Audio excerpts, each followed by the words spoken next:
మా తాతల కాలంగా తిరుపతి రూరల్ మంగళం హరిజనవాడ గ్రామ కంఠం సర్వే నంబర్ 15/22 నందుగల 6 సెంట్ల రేకుల ఇంటి స్థలాన్ని కోడూరుకు చెందిన గిరిధర్ రెడ్డి జేసీబీతో ఇంటిని కూల్చేసి మా స్థలాన్ని కబ్జా చేయాలని చూస్తున్నాడని మంగళం గ్రామంలో ఉన్న దళిత కుటుంబ సభ్యులు గుర్రమ్మ, నారయ్య, చిన్నమ్మ, కోకిల, వినోద్ కుమార్లు ఆరోపించారు. తిరుపతి ప్రెస్ క్లబ్లో ఆదివారం మీడియా ముందు వీరు మాట్లాడుతూ గత 4 దశాబ్దాల క్రితం మంగళమ్మ ఊరు అగ్నికి ఆహుదైందని గతాన్ని గుర్తు చేశారు. ఆ సమయంలో తమ పత్రాలు తదితరాలు అన్నీ కాలిపోయాయని వెల్లడించారు. ఆ తర్వాత మంగళానికి చెందిన గ్రామ కంఠం స్థలంలో తాము ఎటువంటి పత్రాలు లేకుండా జీవిస్తున్నామని తెలిపారు. ఆనాటి ఊర్లో ఉన్న జనం వారి స్థలాలను అమ్ముకొని వెళ్లిపోయారని వివరించారు. గ్రామ కంఠమైనా కూడా తుడా అప్రూవల్తో ఇక్కడ స్థలాలు రిజిస్ట్రేషన్ అయ్యేలా జరుగుతున్నదని అన్నారు. గిరిధర్ రెడ్డి తమ గ్రామ కంఠం స్థలం పక్కనే స్థలాన్ని కొనుగోలు చేసి అది రోడ్డుకు చెందిందని తెలియజేస్తూ 15 సంవత్సరాలుగా తమ ఇంటిని తోసేస్తూ ఇబ్బంది పెడుతున్నాడని ఆవేదన వ్యక్తం చేశారు. తమకు న్యాయం చేయమని పోలీసులను, రిజిస్టర్ ఆఫీస్, ఎంఆర్ఓ ఆఫీస్ వారిని ఆశ్రయించినా ఫలితం లేదన్నారు. నా పేద కడుపు కొట్టినారు సార్ వాళ్ళు.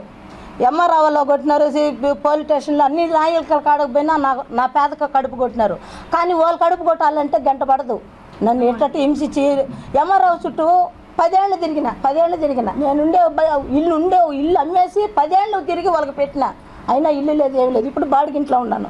తర్వాత నాకు బాడికి కట్టుకునే సోమంత లేక నా ఎవరు రాసిచ్చిన ఆస్తిలో నాకు పసుపు రాసిచ్చిన స్థలంలో నేను ఇల్లు వేసుకొని 10 ఏళ్ళుగా ఉంటాను. 10 ఏళ్ళుగా ఒక్కొక్క నాయకుడు వచ్చినప్పుడు అంతా ఒక్కొక్కటి కొడుతున్నారు, వాళ్ళ పేరు మీద రిజిస్టర్ చేస్తున్నారు. అది ఎట్లా రిజిస్టర్ అవుతున్నారు సార్ అని నేను అడిగితే నీదేదన్నా ఉంటే తేబో అంటున్నారు. గ్రామ కంఠానికి మాకు ఏమీ ఇవ్వాల, నేనేమి ఎతికిపించేది? మేము ఎవరు సంతకం పెట్టలా. నేను ఇప్పుడు కూడా చెప్తున్నాను సార్, మేము మా నాయన కానీ, మా అవ్వ కానీ, మా తాత కానీ, మా అమ్మోళ్ళు కానీ సంతకం పెట్టుంటే నాకు భూమే వద్దు, రిజిస్టర్ అయ్యింటే నాకు భూమే వద్దు. మేము పెట్టిన ఎడలా నా భూమి నాకు ఇస్తే చాలు, నా బిడ్డల సంవత్సరం నేను బతికేదానికి. మా ఆయనకి నిండా సీరియస్గా బాగుండేటప్పుడు తోసేసినాడు. మా ఆయన చనిపోయినాక డబ్బు వచ్చినా మళ్ళీ తెచ్చి కట్టుకున్నాను, మళ్ళీ తోసేసినాడు. అయినా ఇదంతా పోయింది, మాతో చేసినారు సార్, నన్నిటి కొట్టినారు సార్. మా అమ్మకి కాళ్ళు రక్తం కారుతుంటే కూడా చూపించినా కూడా ఎందుకమ్మా వాళ్ళని కట్టినారు, మీరంతా ఎవరని ఏ పోలీసు సారు నిలదీసి అడగల, ఏ సీఏ సారు పిలిచి నిలదీసి వాళ్ళని అడగలేదు. మమ్మల్ని వాళ్ళ కుర్చీలు వేసుకొచ్చిన పెడతారు, మమ్మల్ని నిలబెట్టి మాట్లాడినారు. భూమి మాది, మమ్మల్ని నిలబెట్టినారు. వాళ్ళు దొంగతనంగా రిజిస్టర్ చేసుకున్న వాళ్ళు కూర్చొని పెట్టినారు. ఏ న్యాయస్థానానికి పోమంటారు, ఏ చట్టానికి పోయి అడుక్కోమంటారు, ఏ మూల పోయి నన్ను అడుక్కొని నా స్థలం నేను తెప్పించుకోమంటారు చెప్పండి. నాని అన్నే పంపించాడు. మిమ్మల్ని ఫస్ట్ ఇక్కడ నుంచి ఖాళీ చేయమని చెప్పినారు.